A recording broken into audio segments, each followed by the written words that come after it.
Kamakailan lang, muling naging sentro ng usapan si Bitcoin matapos po itong makaranas ng matinding pagbaba sa presyo.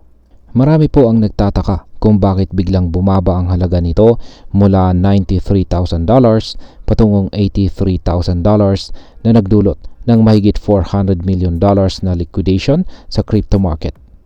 Ngunit may isang teoryang lumulutang.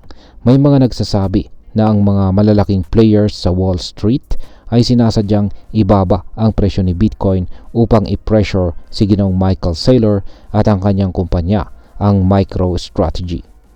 Sa video na ito ay pag-uusapan po natin kung ano nga ba ang dahilan ng biglaang pagbagsak ni Bitcoin, paano po ito nakaapekto sa MicroStrategy at kung paano po ito posibleng may kaugnayan sa Wall Street.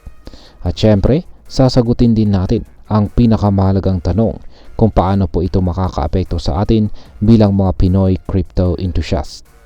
Pero bago po tayo magpatuloy, ay nais ko lamang po munang bigyang linaw ang aking disclaimer kung saan ang nilalaman po ng video na ito ay hindi po ito isang financial advice. For education and information purposes lamang po ang layunin nito.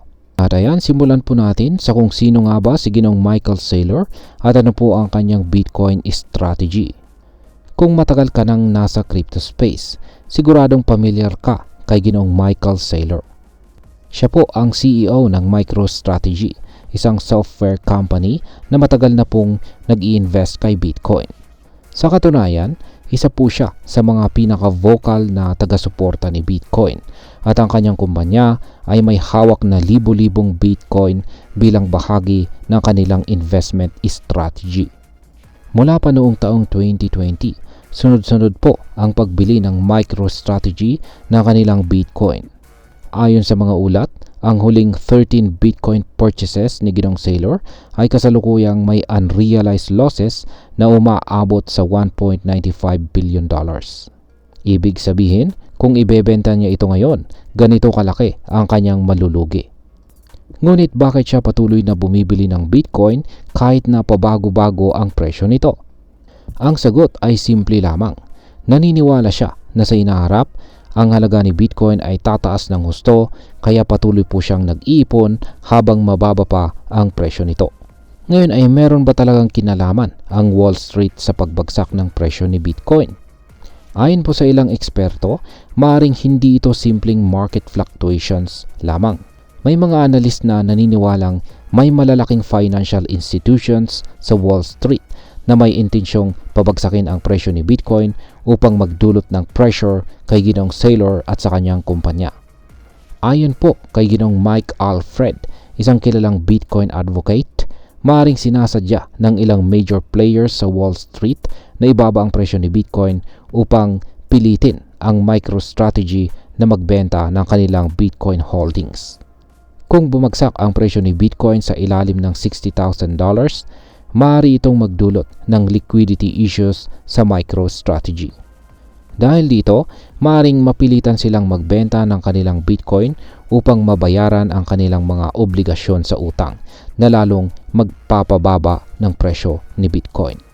Sa madaling salita, kung mapilitan po ang MicroStrategy na ibenta ang kanilang Bitcoin, maaaring lumikha ito ng vicious cycle kung saan lalo pang bumabagsak ang presyo ni Bitcoin na magpapahirap hindi lang kay Ginoong Saylor kundi pati na rin sa ibang crypto investors.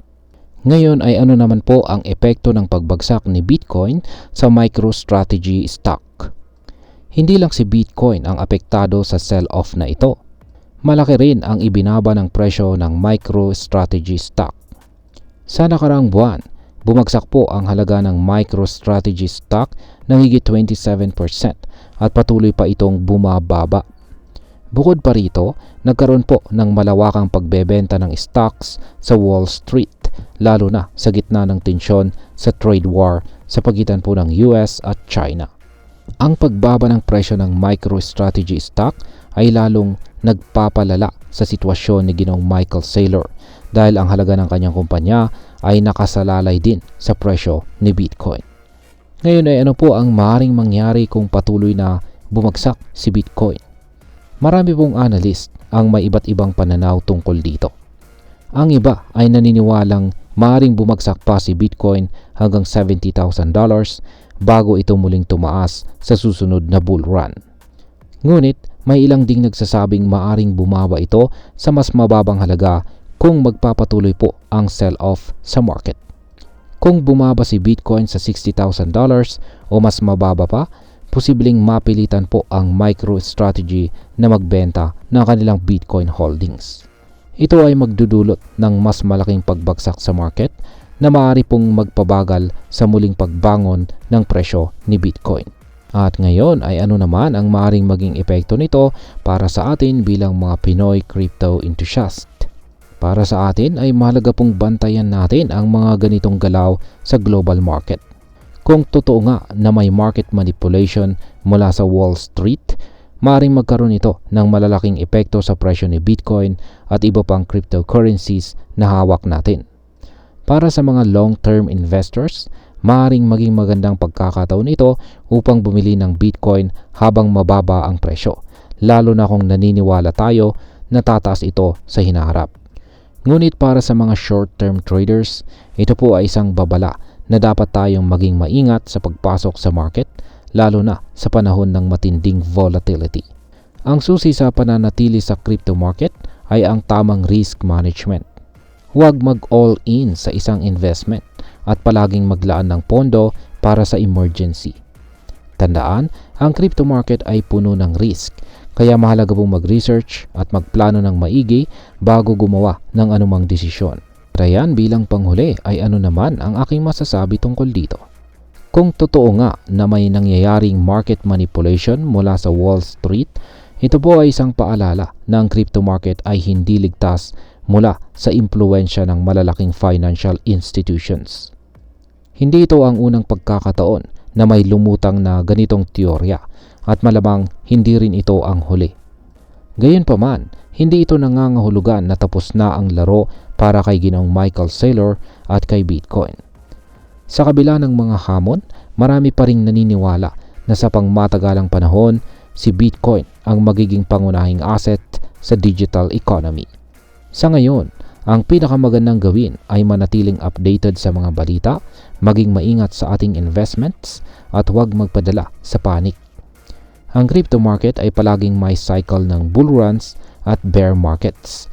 At ang mga tunay na nananalo ay ang mga may pasensya at matibay na paniniwala sa kanilang investment strategy.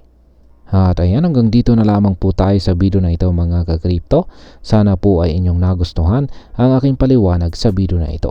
Kung inyo po itong nagustuhan, pakiclick lamang po ang like button nito. Marami pong salamat sa panonood.